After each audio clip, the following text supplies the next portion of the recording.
either. So we're able to get them there, set all their appointments. The Fremont Rideout Foundation does an annual appeal each year, and they did an annual appeal that was based around this Alzheimer's facility.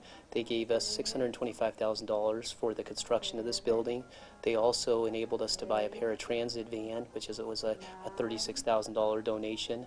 And that allows us to take our residents to and from appointments and out to activities, which has been great.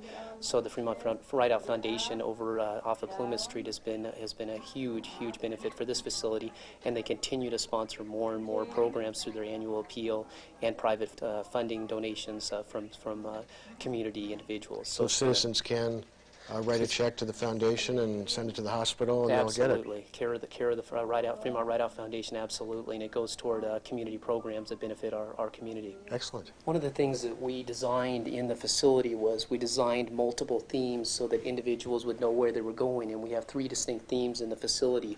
We have the garden theme in this corner of the facility. We have a cafe theme in one of the other corners, and then we've done a vineyard theme.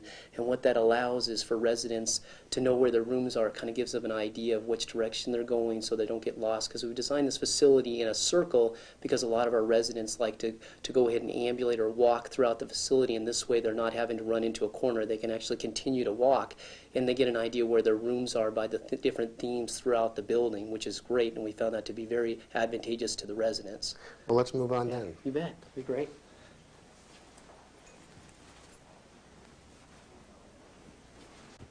These are our first set of rooms that we have, 1 through 9, and each of the rooms have a wonderful memory box located outside that the families can decorate them with life history items of their family member that's here.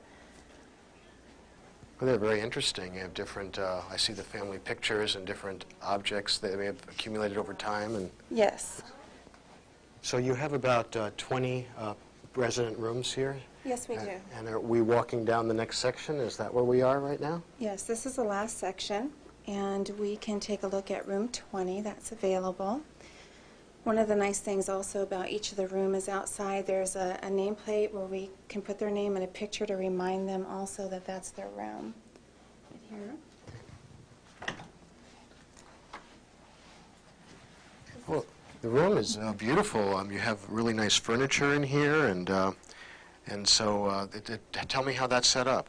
But we provide each room with a bed and a locked armoire, and also a lovely nightstand. A lot of the families have their own furniture, things that the residents are familiar with, chairs, recliners, pictures, knickknacks. We encourage them to make it as home-like as possible for them. The bathrooms are all set up. The floor design on each room is the same. The bathroom just might be on the opposite side of the room, but they're basically the same. So the resident can put their own pictures up and do things like that in the room and change things that way? Yes, we really encourage it. And can they bring little extra pieces of furniture as long as it doesn't clutter things up, or how does that work? Sure. We have even a few residents that have some very special items to them that the room was a little too small to accommodate. We put them in some of the hutches in the hallways that we're walking through, in secured hutches where everyone can enjoy them, and that also makes the residents feel good that everybody can enjoy them. And as rooms become available, people in the community that may have a family member that they want to consider coming over here, how would they call and check into what's available and do that sort of thing? Okay, well, they would need our services. They would just give us a call here at the gardens, and we would be glad to give them a tour and kind of show them, as we have with you, the facility and what we offer. Then it really just takes getting some paperwork done with the physician. It can be very quickly done where they can move in as soon as the family needs them to. Well, this must be one of the bathrooms or shower rooms. This is our shower room, which we also have a whirlpool tub in here. And one of the things that we offer is on some of our residents that are unable to take a shower because a shower sometimes can be a little intimidating with water coming down on them for an Alzheimer's dementia patient, we have a whirlpool tub that enables them to come in, fills up with water, and enables them to be in a secure environment and get clean. Well, let's take a look at that. It looks sort of interesting. Absolutely. Now I cannot imagine how you could fill that up with water, so I want you to demonstrate. I'm going to be your resident here, and you're going to show me how this works. You bet. Feel free to sit down. I need to sit down. This is good. Okay. Uh-oh. So what this does is this closes up and actually forms a watertight seal up against the tub, and then we're able to fill it with water, which will start in about 3 minutes. Uh-oh. So that pulls seals up and then locks into place with a seal.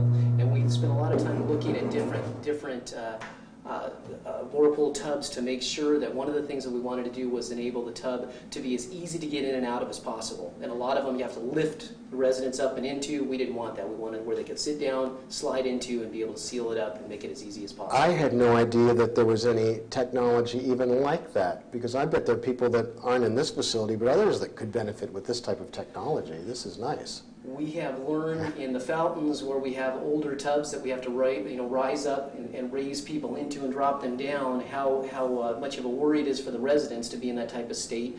And that's why we spent a lot of time over the last year to 2 years looking at different tubs to find the best one. And this one actually has been a wonderful tub, so we've enjoyed having Well, this you can one. let me out now if you wouldn't mind. Now, so you were earlier telling me about how all-encompassing the care is here.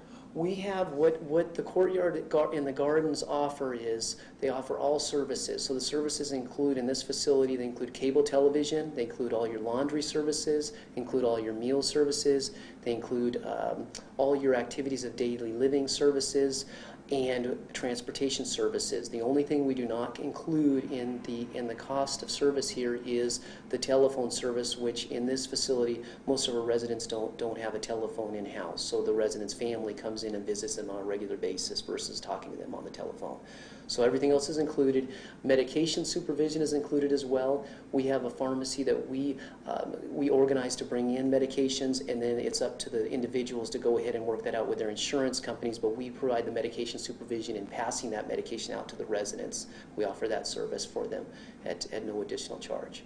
Well, this has been fascinating for me to see. I think our community is really blessed to have something like this for the residents to use. I think when we finished the courtyard, we immediately started looking and doing a feasibility as to looking at the market to see if there was a need for this type of facility in the area, and there was a huge need. And I think that's something that we're looking at more and more to find out what other senior services are needed. And so building the gardens and getting it up and running has been a huge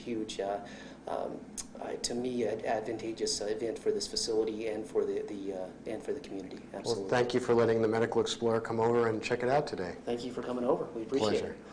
Again, I'd like to thank the staff and the patients for allowing the Medical Explorer to come over to the gardens in North Yuba City and take a look at their fantastic residential care site.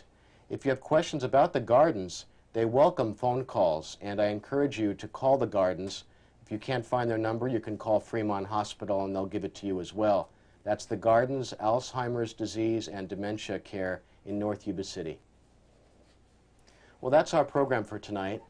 I'd like to invite you to write to me at my dermatology, cosmetic laser surgery, liposuction office in Yuba City with your suggestions for areas and people that you'd like to see on our program.